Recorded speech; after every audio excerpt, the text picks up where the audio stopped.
जातीय दंगली करणारे ही सगळी जबाबदारी त्या गावची राहणार आहे आणि पुऱ्या महाराष्ट्रातल्या मराठा समाजालाही सांगतो की आपण शांत राहायचं, आपण शांत राहायचं, यांना काय करायचं ते करू द्या, नंतर बघू काय करायचं।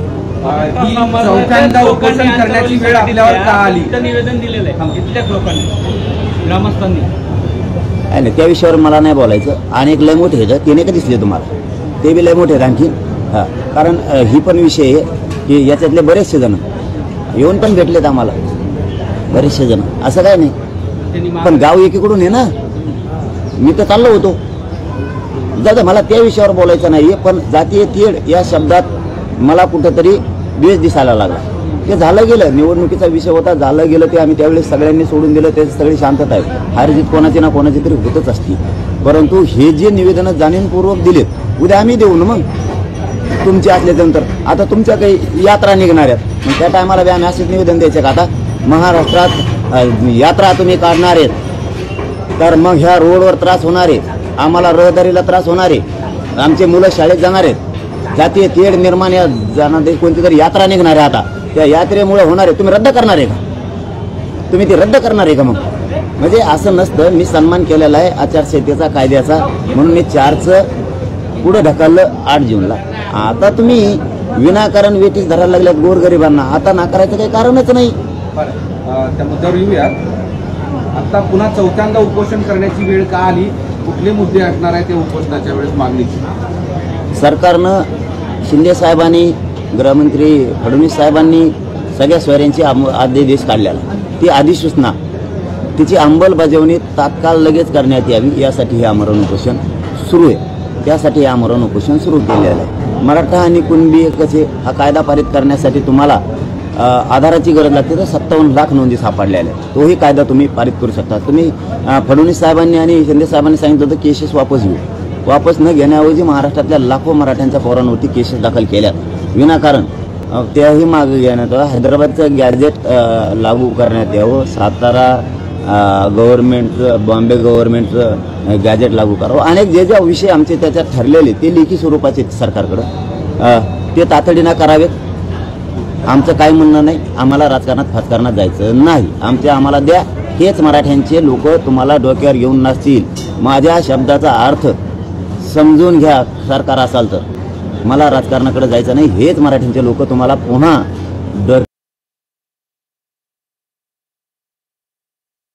डोक्यावर घेऊन नसतील, पण आमचा आम्हाला द्या, मला आणि माझ्या मराठा समाजाला राजकारणात जायचं नाही। परवानगी न देणं हा सरकारच्या रणनीतीचा भाग असू शकेल? 100% निवेदन देणाऱ्याला दोष देऊन उपयोगच नाही, त्यांनीच घडून आणलं हे षडयंत्र। 10 महिने का नाही दिलं? 10 महिने का नाही दिलं? हे सरकारचं षडयंत्र आहे। सरकारलाच आंदोलन मुडीत काढायचं आहे गोरगरीब मराठ्यांचं, गोरगरीब मराठे मोठे होऊ द्यायचे नाही, हे त्यांचं स्वप्न आहे, हे त्यांनीच केलं। पाटील, विक्रोळी सराटीमध्ये 300 पोलिसांचा बंदोबस्त आहे, राईट कंट्रोल म्हणजे दंगा नियंत्रण पथक आहे, SRPFच्या 4 तुकड्या तैनात आहे, जालन्याचे पण 150वर पोलीस आहे, खूप जास्त बंदोबस्त आहे, कसं वाटतं? बंदोबस्त लावला असेल त्यांनी, कारण कधी बी शंका घ्यायची नसती किंवा प्रत्येक वेळेस आरोप म्हणून करायचा नसतो, की त्यांच्या लक्षात आलं असेल आजूबाजूच्या गावच्या लोकांना निवेदनं दिली, जाणून बुजून निवेदन देणारे बी कोण आहेत हेही महाराष्ट्राला माहीत झालंय आणि सगळ्यांनाच माहीत झालं निवेदन देणारे कोण आहेत। त्याच्यामुळं त्यांना वाटलं असेल इथं जातीय दंगल ते करतील, जातीय तेढ निर्माण करतील, म्हणून गावाच्या सुरक्षेसाठी लावला असं असा अंदाज आहे, नसतं मग आम्हाला दप्तर लावले असतील, दोन्हीपैकी एक काहीतरी। एक तर आता तुम्ही बोलताना असं म्हणाले की यात्रेचा विषय तुम्ही काढला नाही, नुसता यात्राच नाही। बघा, मी परवाही सांगितलं होतं की अंबड तहसीलला कडक आचारसंहितेत उपोषण सुरू होतं, कडक आचारसंहितेत, मग ते कसं काय चाललं? मी DSP साहेबाला विचारलं की मग आम्हालाच का आचारसंहितेचं कारण? कित्येक तरी सुरू होते। मग आता मी त्यांना एक उदाहरण दिलं, समजा आता अंबड तहसील समोर जर उपोषण बसलं किंवा आंदोलन बसलं एखादं, तर अंबडच्या जनतेनं येऊन म्हणायचं का इथं हे बसल्यामुळे आम्हाला रहदारीला त्रास होतो, जातीय तेढ निर्माण होईल, मग आम्ही हे लोक हे तहसील उचलून पुढे द्यायचे का दुसऱ्याकडे, दुसऱ्या जिल्ह्यात एखाद्या तिकडे हिंगोलीला नेऊन ठेवायची का? असं चालतं का? समजा एखाद्याचं दुकान आहे मोठं किंवा एखाद्याचं बी भरणाचं दुकान आहे मोठं किंवा अनेक काही दवाखाने आहेत, काही पण आहे, पेट्रोल पंप आहेत, मग आम्ही जर म्हणलो त्या गाड्यात लय रहदारी होती, माझं हे निवेदन आहे आणि तुम्ही काय करा, याच्यामुळे लय त्रास होतो आम्हाला, जीवनात येता जाताना जातीय तेढ बी निर्माण होईल आणि यामुळं आम्हाला खूप त्रास होतो रहदारीला. आमचे विद्यार्थी शाळेत जायला त्रास होतो. तर मग ते उचलणार आहेत का तिथून? ती वस्तू आम्ही सांगितलेली. आता उद्या मोदी साहेब शपथविधी घेणार, मी निवेदन पाठवतोय, त्यांनी शपथविधी घेऊ नये, त्याच्यामुळे जनतेला खूप त्रास होतो. मग घेणार नाहीत का ते? असं नसतं हो, असं नसतं. तुमच्या आंदोलनाला जातीय सलोखा बिघडतो हा गंभीर आरोप करण्यात आलेला आहे. त्याच्याबद्दल काय म्हणतो? हा, मग आता निवेदन देणारे कोण आहेत? जाती येते. आम्ही अगोदर शांततेत इथं बसलो, आमच्यावर हल्ला झाला, आम्ही काही केलं का? नाही केलं. आम्ही इथं त्याच्यानंतर हल्ल्याच्या नंतर इथं शांततेत बसलो. इथं शांततेत बसल्याच्या नंतर महाराष्ट्रात सभा सुरू झाल्या. ती जातीवाद नाही का? ते जातीवाद नाही का? बरं हे जाऊ द्या, मी 20 वर्षापूर्वी नव्हतो, आता आहे. माधव पॅटर्न कसं काय आला? मराठा क्रांती मोर्चे निघाले त्यावेळेस प्रतिमोर्चे कसं काय काढले? याला काय म्हणायचं? आम्ही कुठं काय म्हणलो? आधी तुम्हीच जाती तेढ निर्माण करा. आता आम्ही इथं बसलो, आता निवेदन तुम्ही दिले, आता त्याला जातीवादी म्हणतात का काय म्हणतात? त्याला काय म्हणतात? आम्ही कुठं जातीवाद केला? तुम्ही उपोषणाला बसलात, आम्ही म्हणलो बसू नका. तुम्ही आंदोलनाला बसलात, आम्ही म्हणलो बसू नका. तुमचा अधिकार आहे. तसा मला आज मी यासाठी बसलोय की मला घटनेनं अधिकार दिलेला आहे लोकशाही, शांततेत आंदोलन करण्याचं. याच्यापेक्षा शांततेत आंदोलन दुसरं असू शकत नाही. त्या जोरावर बसलोय मी आज. यांनी नाकारलं, हे चालवते कायदा म्हणून यांनी काही करावं, गैरवापर करावा, ते मी ऐकून घेत नसतो. मी ऐकलं ना आधी 4 तारखेला ते मला आचारसंहिता आहे, आपण त्याचा सन्मान केला, आचारसंहितेचा कायद्याचा सन्मान केला, 8ला ठेवलं. आता काय प्रॉब्लेम आहे? तहसीलदार येऊन म्हणतात तुम्ही एक निवेदन द्या, काही अडचण नाही. आता काय अडचण नसणार आहे वेळेला, तुम्ही नाकारता, याचा अर्थ ठरवून नाही का केलं तुम्ही हे? तसं पाहिलं तर हे उपोषण स्थगित केलेलं, स्थगितीला परवानगीची गरज नाही. आम्ही पुन्हा सुरू करतो स्थगित केलेलं, परंतु मी इमानदार आहे त्यामुळे मी प्रत्येक वेळेस देत असतो. तसं दिलं आणि आता तुम्ही नाकारला म्हणणार असं कसं? गोरगरिबाचा कायदा काय गोरगरिबाच्या मुनकर फायदा यासाठी नाही, त्यांना न्याय देण्यासाठी. आम्हाला उपोषण सुरू झालंय का आता? हो, सुरू झालं. तुम्ही जे 6 महिने सलग आंदोलन केलं, त्या आंदोलनाचा परिणाम हा लोकसभा निवडणुकीमध्ये दिसून आला. प्रत्यक्ष ठिकाणी असेल तो मतदाराने दाखवून दिला. ती भीती आता विधानसभेच्या तोंडावर सरकारला वाटत नसेल का? नाही. मग आम्ही काय सांगतोय की आम्हाला राजकारणात जायचं नाही, मला नाही, माझ्या समाजाला, एवढीच वेळ आहे. आम्ही सांगितलं तुम्हाला जर एवढं कळालंय आता असं होतंय तर आम्ही सांगतोय ना. उपोषणाला बसलो तर आम्ही रक्त जाळायला लागलो तर आम्ही मग सत्तेकडेच प्रचार सुरू केला असता ना. उगं आम्हाला त्या राजकारणात जायचंच नाही. आम्ही त्यांना सांगतानाच सांगतो की आम्हाला राजकारणात जायचं नाही, मला नाही, माझ्या समाजाला. आमचं ठरलेलं आरक्षणाचा विषय मार्गी काढा, हे म्हणणं आहे आमचं. आत्ता या उपोषणाच्या मागच्या उपोषणाच्या वेळेस तुम्ही सलग 21 दिवस 22 दिवस उपोषण केलेलं होतं. त्यावेळेसही पाणी किंवा औषध किंवा कुठलीही गोष्ट घ्यायला तयार नव्हतं. यावेळेस त्याचं स्वरूप कसं असेल या उपोषणाचं? सगळं बंद आहे, कडक उपोषण सुरू करायचं ना. समाजासाठी जीव राखून का करायचं? हातचा राखून कशामुळं करायचं? जे काय करायचं ते मोकळ्या मनाने करायचं, स्पष्ट करायचं आणि धाडसानं करायचं. आम्ही काय चूक नाही करत. मी कायद्याचा सन्मान केला होता, आता त्यांनी कायद्याचा सन्मान केला नाही शासनानं आणि प्रशासनानं. त्याच्यामुळं माझी एकट्याची जबाबदारी नाही कायद्याचा सन्मान करणं. जे कायदा चालवते त्यांनी गैरवापर करून चालवण्यासाठी त्यांना तिथं बसविलेलं नाही. 27 जानेवारी रोजी तुम्हाला पत्र दिलं होतं सगळे सोयरेंच्या अध्यादेशासंदर्भात. कायद्यात 1 महिनाभरामध्ये ते पूर्ण होईल, 20 दिवसानंतर ते पूर्ण होईल सांगितलं होतं. पण त्यानंतर ते होऊ शकलं नाही. पण त्यावर असं सांगितलं जातं की त्याच्या ज्या आक्षेप सुनावण्या जे काही आहेत त्यावर काम सुरू आहे आणि ते काम झाल्यानंतर याचं कायद्यात रूपांतर होईल अशी एक माहिती मिळते आहे. आता 5 महिने झाले ना, याच्यापेक्षा किती वेळ द्यायचा? 5 महिने साधा वेळ आहे का? 5 महिने म्हणजे थोडा वेळ नाही ना, याच्यापेक्षा किती द्यायचं? आणि बघायचं की नाही सरकारचं काम असतं ते. अधिसूचना त्याच्यावर हरकती आल्यात का बघायच्या का नाही बघायचं, सरकारचं काम असतं. आता तुम्ही एक बसताना सापडीत ती कवर जाईल. आमचे पोरं काय मारायचे का शिक्षणापासून आणि नोकरीपासून? तुमच्या 3ऱ्या उपोषणाच्या वेळेस मुख्यमंत्री एकनाथ शिंदे हे तुमच्याशी सपोर्टिव्ह होते. ते तुमच्या मागण्यांकडे विशेष सकारात्मक लक्ष द्यायचे. पण तुमचा सातत्यानं फडणवीस यांच्या विरोधात आक्षेप होता. त्यांच्या विरोधात तुमची उपोषणसुद्धा त्या काळात गाजलेलं होतं त्यांच्या विरोधामुळे. आत्ता या क्षणाला शिंदे यांच्यावर तुमचा अजून विश्वास आहे? ते काहीतरी सकारात्मक या आंदोलनाकडे उपोषणाकडे पाहते? मुख्यमंत्री आहेत ते, त्यांच्यावर विश्वास असणारच ना. शेवटी जनता आहे आम्ही. आणि फडणवीस साहेबाचा तुम्ही विषय घेतला तर फडणवीस साहेब आमचे शत्रू नाही आहेत किंवा आम्ही त्यांना काही विरोधक मानलेला नाही आहे. ते बोलले तर आम्ही बोललेलो. त्याच्यामुळं त्यांनीही दखल घेतली पाहिजे, त्यांनीही प्रश्न मार्गी काढला पाहिजे. ते काढतच नाहीत. ते लोक फोडणार, काड्या करणार, मग समाजाची नाराजी तर त्यांच्या अंगावर येणारच ना. पण त्यांनी इथून पुढे तरी शिंदे साहेबांनी आणि गृहमंत्री साहेबांनी तातडीनं आमचा विषय मार्गी काढावा. हेच मराठी त्यांना डोक्यावर घेऊन नसतील. पाटील, असंही बोललं जातं की तुम्ही बीजेपी विरोधी आहात, बीजेपीचे जे काही खासदार आहेत तुम्ही पाडण्याचा सुरुवात केलेली, असंही महाराष्ट्रातून अनेक जण बोलत आहेत. बोलून द्या ना. त्याला काय, त्याला नाविलाज. त्याला कोण काय बोलावं ज्याचा त्याचा अधिकार आहे. ते बोलणाऱ्याला नाही गिनत आम्ही आमच्या प्रश्नावरती ठाम आहेत. आम्हाला गोरगरिबांचे मराठीचे लोक मोठे करायचे, लेकरं मोठे करायचे. त्याच्यासाठी बोलणारा फलणाऱ्यासाठी नाही मी. मुख्यमंत्र्यांची भूमिका तुमच्याविषयी पॉझिटिव्ह राहिली होती, नंतरच्या काळात ती कशी बदलत गेली? हे नाही माहीत, पण त्यावेळेस आपण बी सोडलं. चुकला कोणी, आपण बी सोडत. त्यामुळं ते कोणी असो, पण शेवटी ते मुख्यमंत्री आहेत. त्यामुळं महाराष्ट्रातल्या सगळ्या जनतेचा त्यांच्यावरच विश्वास ठेवावा लागणार आहे. तसं आमचा पण आहे की ते मार्ग 100% शिंदे साहेब याच्यात मार्ग काढतील. आणि फडणवीस साहेबांना सुद्धा आव्हान करतोय ना. ते काय प्रॉब्लेम होतोय बघा, तुम्हाला खरं सांगतो मी, की आम्ही आव्हान केलं की ते जाणून बुजून टाळल्यासारखं करते. आणि आम्ही नाही घेतलं ना की मग ती म्हणतात मला विचारित नाही. विचारित काय होतं, ज्यावेळेस समाज विचारतो त्यावेळेस तुम्हाला पुढं व्हायला काय होतं, त्यावेळेस टाकून बसायला समाजाने विचारलं. आता आपण काय म्हणतोय कालपासून की फडणवीस साहेबांनी आणि शिंदे साहेबांनी स्वतःहून पुढे होऊन हा विषय मार्गी काढावा. हा समाज तुम्हाला डोक्याला घेऊन नाचं. आपण असं म्हणल्यावर नाही येणार. ती लोकांची नाराजी लय वाढल्यावर मग म्हणणार, तेव्हा सगळं हातातून गेला तर मग येऊन काय करता. आम्हाला राजकारण नाही करायचं म्हणतोय आम्ही. आमची भाषाच कळते का मला नाही करायचं, माझ्या समाजाला पण नाही करायचं. तुम्ही आमचं ठरलेलं द्या.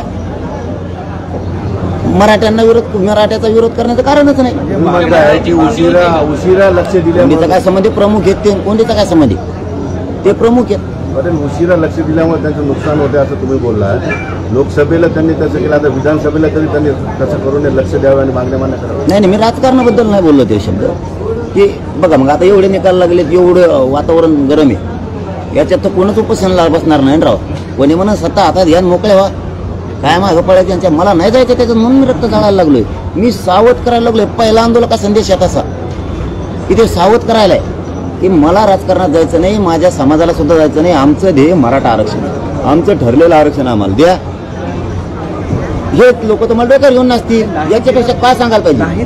नाही दिलं तर मग त्याला काय पर्याय कशी असेल नाही. मग 288 उमेदवार महाराष्ट्रात देणार सगळ्या जाती धर्माचे. मग मात्र मग नाही फुटा निघत. त्याला माझा नाविलाज आहे. मग मी म्हणतो गोरगरिबाला त्रास देऊ नका. गोरगरिबाला मला नाविलाजानं देणारं मग बनावं लागणार. त्याला जबाबदार तुम्हीच असणार आहे. आणि तुमच्या भाजपमधल्या सत्ताधाऱ्यातले जेवढे आमदार आहेत त्यांनाही सांगतो, तुमच्या नेत्याला जाऊन सांगा त्यांचं ठरलेलं द्या. नसतात तुम्हाला बोलायला जागा राहणार नाही. मी राजकारण करतोय काय करतोय म्हणून तुमच्या नेत्याकडे जाऊन ठरलेलं द्यायचं सांगा. परत बोंबलू नका. ते आमदार मध्ये बोंबलत असते. फक्त भाजपच का, इतर पक्षाचे का म्हणलं मग घेतले नाव होते 2-3 भाजप शिवसेना म्हणलंच ना. सगळंच म्हणतोय ना मी. काय विरोधी पक्षावाले जा हा बस का. पण आम्हाला द्या. आम्हाला राजकारणात नाही यायचं. पण या उपोषणात तो प्रश्न मिटवा. लोकसभेपूर्वी छोटासा हिस्सा दाखवला, विधानसभेत मोठा असेल मग. नाही, मी स्वतःच जाणार त्याच्यात. मी स्वतः नाव घेऊ गो पाडीणार. आता नाव घेऊ गो पाडीणार. तुम्ही पण उभं राहणार नाही, राजकारणात आपण नाही जाणार. उभा नाही राहणार. गोरगरिबांना देणारा बनवणार. सगळ्या जाती धर्माच्या लोकांना देणारा बनवणार. मराठा ताकदीनं उभा राहणार त्यांच्या पाठीशी. मग कोणत्या जातीचा उमेदवार असेल. विधानसभेच्या तोंडावर हे शेवटचं उपोषण असेल आणि याच उपोषणावर सरकार निर्णय घ्यावा. नाहीतर तुम्ही राजकारणात म्हणजे तुम्ही 288 उभे करणार. नाही, मग पर्याय काय आमच्या पुढे. आम्ही उपोषणाला बसून तुम्हाला सावध करावलं की द्या. तुम्ही देत नसाल तर आमच्या पुढे पर्याय काय. मग पर्याय काय. स्वतंत्र पक्ष स्थापन करणार आहात की मग की यावेळेस थेट अंमलबजावणीवर. आता आमच्या दारात उघडी पवडत नाही कुठं सरकारला चर्चा नेत्यांना येता येईल ना. बघू. नाही बघा आता हे आंदोलन आहे. दरवाजे तर चर्चेचे खुले. 288 जागा तुम्ही लढवणार आहे, मात्र पक्ष स्थापन करणार आहेत की मग आघाडी असणार आहे किंवा काय कसं. नाही ते आताच कसं आहे ते पुढे सांगू काय राजकारणात सांगत नसते जून. 27 बऱ्यापैकी राजकारण शिकले. हा मग शिकलं मला त्यांनी. 2023 रोजी तुम्हाला पत्र दिलं होतं आणि त्यावेळेस मुख्यमंत्री असं म्हणाले होते की आता विषय मार्गी लागलेला आहे. लागलाय. पण मग आम्हाला आणखी प्रमाणपत्र मिळालं ना सगळ्या सोयऱ्याला. ज्या नोंदी मिळाल्या त्या नोंदीच्या आधारावर ज्या मराठ्यांच्या नोंदी नाहीत त्यांना प्रमाणपत्र मिळत नाहीत. सगळ्या सोयरीची अंमलबजावणी होऊन आम्हाला त्यातून एक पत्र बघायचंय. चला मराठ्यांचा हट्ट जो आहे, जी मागणी आहे हक्काची ती मिळाली. बरं, आता त्याच्यानंतर अंमलबजावणीचा मुद्दा राहिलेला होता, त्याच्यावर सूचनाने हरकत येणार होत्या, तर त्याला सुद्धा आता 5 महिन्याचा कालावधी झाला. तर यानंतर तुम्ही काही फॉलोअप घेतलाय का सूचनाने हरकतीसाठी, आणि त्याच्याबद्दल काय सांगाल? नाही, फॉलोअप देण्याचं काम, माहिती देण्याचं काम सरकारचं असतं. त्यांनी दिली नाही. आणि हे बघा 5-5 महिने, किती हरकत आला तरी 5-5 महिने लागत नाही. यंत्रणा काय कमी नाही, कर्मचारी काय त्यांच्याकडे कमी नाहीत असं काही नाही. यंत्रणा भरपूर आहे. करायचं आहे की नाही का टाळाटाळी करायची हे त्यांच्यावर असतं.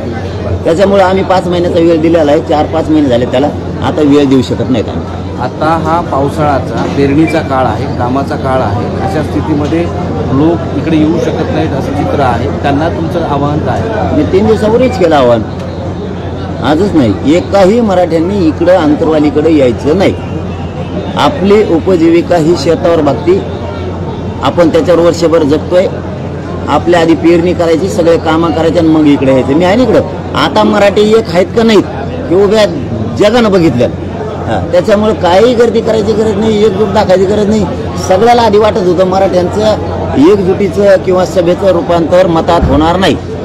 त्याच्यामुळे ते झालेलं आहे. त्यामुळे इकडं आल्यानेच गर्दी एकजुटी असं थोडंच आहे.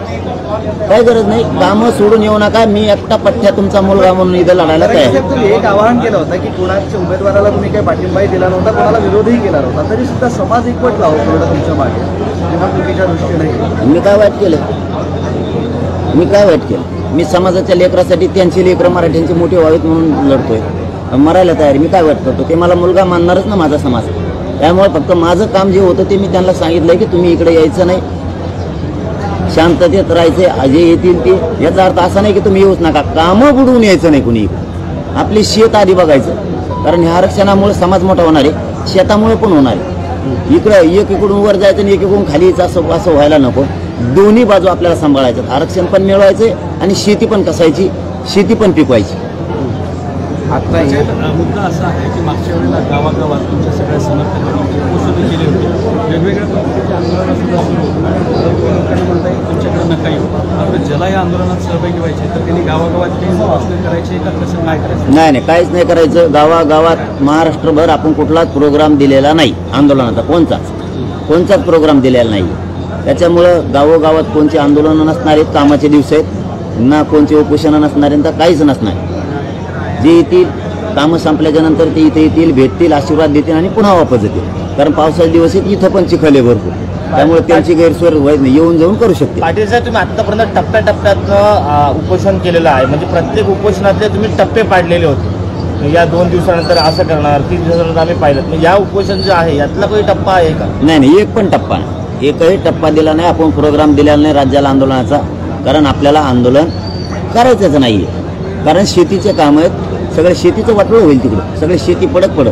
त्यामुळे आपण कामं करायचे. इथं मी खंबीर आहे आता, त्याची काही काळजी करायची गरज नाही. कामं संपल्याशिवाय इकडं कुणी यायचं नाही. त्याचा अर्थ वेगळा कुणी काढायची गरज नाही की मी येऊ नका म्हणतो, असं नाही. काम बुडून यायचं नाही.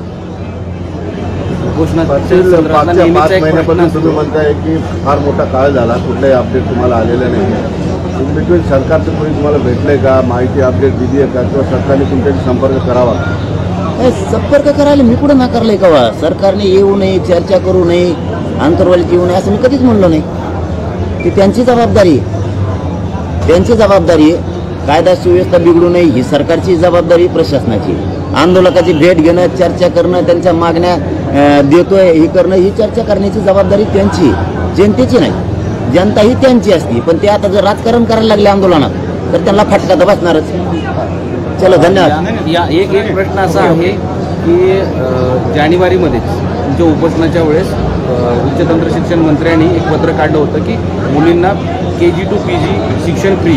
पण त्या संदर्भातला अजून कुठलाही निर्णय झालेला दिसत नाही. आता प्रवेश सुरू झालेले आहे.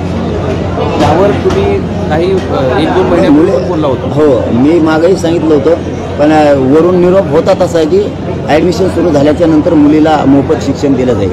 सरकारने ते सुरू केलं नसलं तर सरकारला विनंती की तुम्ही जो JR काढलेला आहे तो लागू करा, त्याची अंमलबजावणी तातडीने करा आणि मुलींना सगळं शिक्षण जे आपण मोफत ठरवलेलं आहे ते शिक्षण मोफत देण्यासाठी सुरू करा. आणि याच्याच बरोबर जे ECBCतून पोरांनी फॉर्म भरलेले आहेत नोकर भरतीसाठी, शिक्षणासाठी, तर ज्यांचे कुणबी प्रमाणपत्र मिळाले त्यांना ECBC सोडून कुणबीमध्ये म्हणजे OBCमध्ये फॉर्म भरता आला पाहिजे. ती ऑप्शन खुला करा, तो बंद केलेला आहे. ज्यांनी ECBCत फॉर्म भरलेत त्यांना ECBCतच राहा म्हणते. तुझ्याकडे प्रमाणपत्र असलं तरी त्याचा उपयोग घेता येणार नाही असं म्हणते. तसं सरकारला माझी विनंती, तसं होता कामा नाही. त्यांनी जर ECBCतून फॉर्म भरला असला किंवा EWSमधून भरला असला तरीही त्याच्याकडे जर प्रमाणपत्र असलं कुणबीचं OBC, तर त्याला ते दोन्ही ऑप्शन सोडून कुणबीत येण्याचं, OBCत येण्याचं ऑप्शन खुलं करा. हे मी जाहीरपणानं सरकारला विनंती करून सांगतोय, कारण त्याशिवाय पर्याय नाही. आणि जे प्रमाणपत्र नोंदी निघाल्या, ज्यांचे प्रमाणपत्र मिळाले त्यांना तातडीनं प्रमाणपत्र लवकर द्या, कारण ते थांबून धरले. सगळे प्रमाणपत्र बऱ्याच जागेवर थांबून धरले. आता मुलाला शिक्षणाला लागणार आहेत ते प्रमाणपत्र त्यांना वापस त्यांना दिले जात नाहीत तातडीनं. ते ताबडतोब त्याचा सगळा काय तुम्हाला सर्वे करायचा आहे काय म्हणते ते सगळं करून ताबडतोब द्या. बंद केलेली ती सुरू करा. पाटील साहेब, पहिलं उपोषण होतं मराठा आरक्षण देण्याचं. त्यानंतर त्याच उपोषणामध्ये सगळे प्रश्न सोडवण्यासाठी 3 उपोषणं करावे लागले. आता 4थं उपोषण आलं आहे. या सगळ्या काळामध्ये आता 1 वर्षाचा काळ गेला. अजूनही तुम्हाला जे हवं आहे ते सरकार देत नाही आहे, मिळत नाही आहे. कुठेतरी फसवणुकीची जाणीव आहे. 100%च पुढच्या वड्यात चालले. पण मी बी थांबणारातला नाही, कारण मी सरकारशी इमानदार नाही राहू शकत, समाजाशी इमानदार राहणार आहे. त्यामुळे मी ते लावून धरणार आहे. मिळेपर्यंत मी करत राहणार. कोण फसवतं वारंवार आश्वासन? नाही, आता ह्यावेळेस नावच घेऊ, नाही जुळलं तर काय करावं मग त्याला. ह्यावेळेस आता कशी समाजाची फसवणूक केली जाते, ह्यावेळेस नावच घेऊन सांगू, कारण आता आपल्याला नाविलाजानं त्यांनी राजकारणात ढकलले असं म्हणावं लागेल. निघाले आणि मोठी सभा, म्हणजे अशी सभा कोणी पाहिली नाही, अशा पद्धतीची सभा झाली तरी सुद्धा सरकार आश्वासनाव्यतिरिक्त गांभीर्यानं घ्यायला तयार नाही. सरकारला मग आता पुन्हा एकदा तशी जनता बघायची असली ना, आश्वासनाचे फसवणूक करायची नसली तर काहीच नाही. नुसतं एक हाक देऊच तर दम.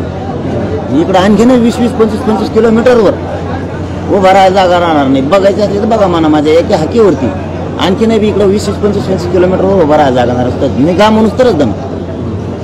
लोकसभा निवडणुकीच्या निकालानंतर काही महाविकास आघाडीतले काही खासदार तुम्हाला भेटायला आलेले होते काल रात्री, परवा रात्री. नाही, आता महाराष्ट्रातले बघा सगळ्याच पक्षाची ते हे जागाचं सिगीद कोणाला नाही म्हणते. या अंतरवाली इथं आल्याच्या नंतर आम्ही शुभेच्छा देतो सगळ्याच पक्षाच्या. जे खासदार झाले त्यांना मराठ्यांचं मत पडलेलंच. जे ते इमानदार आहे, जे ते नाही आहे बागलं की बागलं असं असतंय काय कायचं. परंतु सगळ्याच पक्षात त्यांना केलंय मराठ्यांनी, असं काही कुठं भेदभाव केलेला नाही. ते आभार मानायला आले होते का ते? येऊन भेटतेत, अंतरवाली देतेत, भेटतेत. मग आता आल्याच्या नंतर काय मी हाकून देऊ? तुमच्यामुळे आलो असं म्हणताय. तुम्हाला अर्पित केलेल्या लोकांनी सध्या भेटायला या सगळ्या खासदारांना तुमचं सांगणं काय, सूचना काय?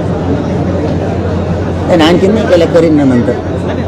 जे खासदार आले त्यांनी तुम्हाला अर्पण केला, त्याच्यात ते बोलणार आहेत. या सगळ्या गोष्टी होणार आहेत. बोलतीलच ना मराठ्यांनी. मत काय सगळ्या पक्षातल्या खासदारांना उगाच केलंय का? मग सगळ्याच पक्षातल्या खासदाराला बोलावं लागणार. तुम्हाला अर्पण केलंय त्यांनी. आता ते ज्याचं त्याचं मोठेपणाचा भाग आहे. परंतु मी राजकारणात नाही, मी काही केलं नाही. मी कोणाला काय पाडा म्हणलं नाही बाबा. मी घेताना उकरून माझ्याकडून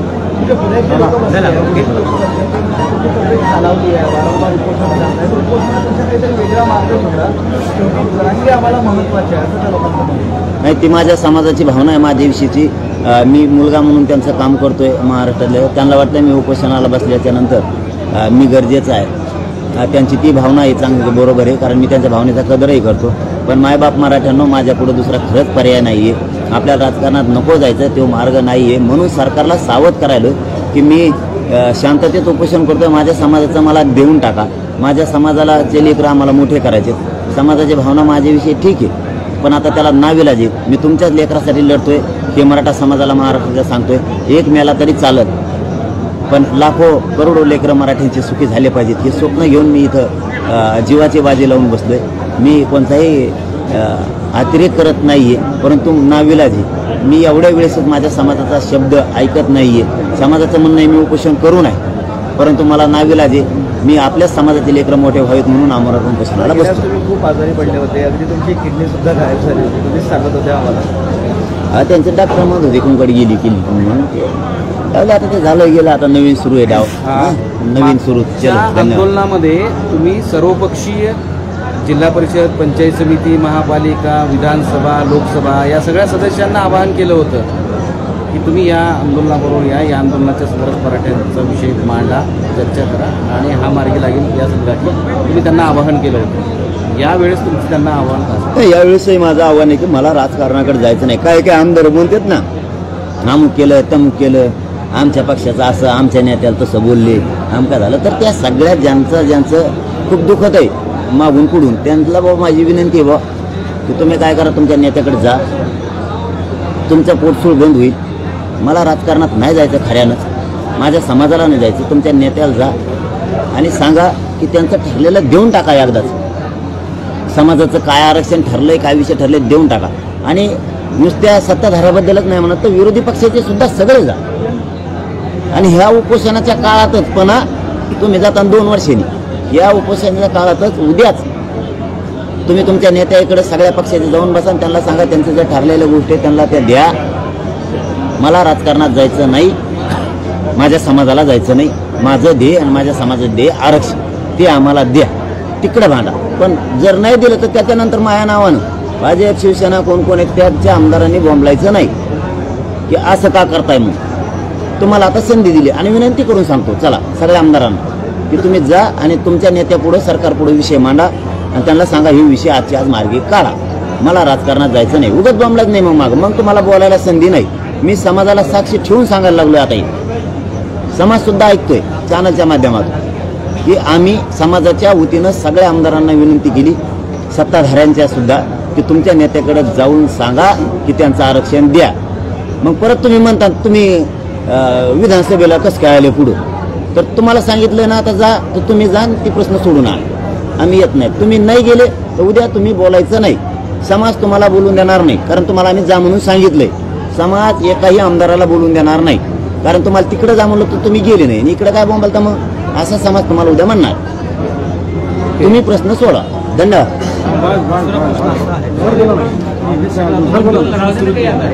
उपोषण किती दिवस झाले हे सांगता येत नाही. त्या उपोषणाला दरवेळेला तुम्हाला आश्वासन दिलं, पण जेव्हा तुम्ही मुंबईमध्ये सोबत गेलं त्यावेळेला सरकारला जागा दिली, तुम्हाला GR दिला होता. आता या उपोषणाला सुद्धा सरकारने जर असं हलक्यात घेतलं तर तुमचं पाऊल काय असतं? नाही मग पर्याय नाही म्हणलं ना मी तुम्हाला. मग पर्याय नाही पुढं आम्हाला. नाविलाजानं देणारं बनावं लागणार आहे गोरगरीब मराठ्यांना, गोरगरीब जनते. चला धन्यवाद. पुढचं पाऊल थेट विधानसभा. नाही पर्याय नाही, देणारं बनावंच लागणार. आणि आता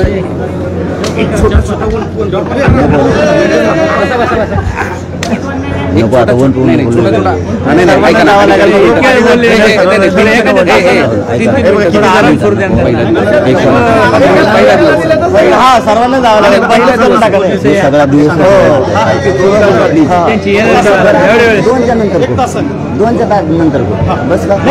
हे बघा 1-2 तास जाऊ द्या. कारण आता जाणे आलाय मला. उपोषण सुरू आहे आता. ठीक आहे.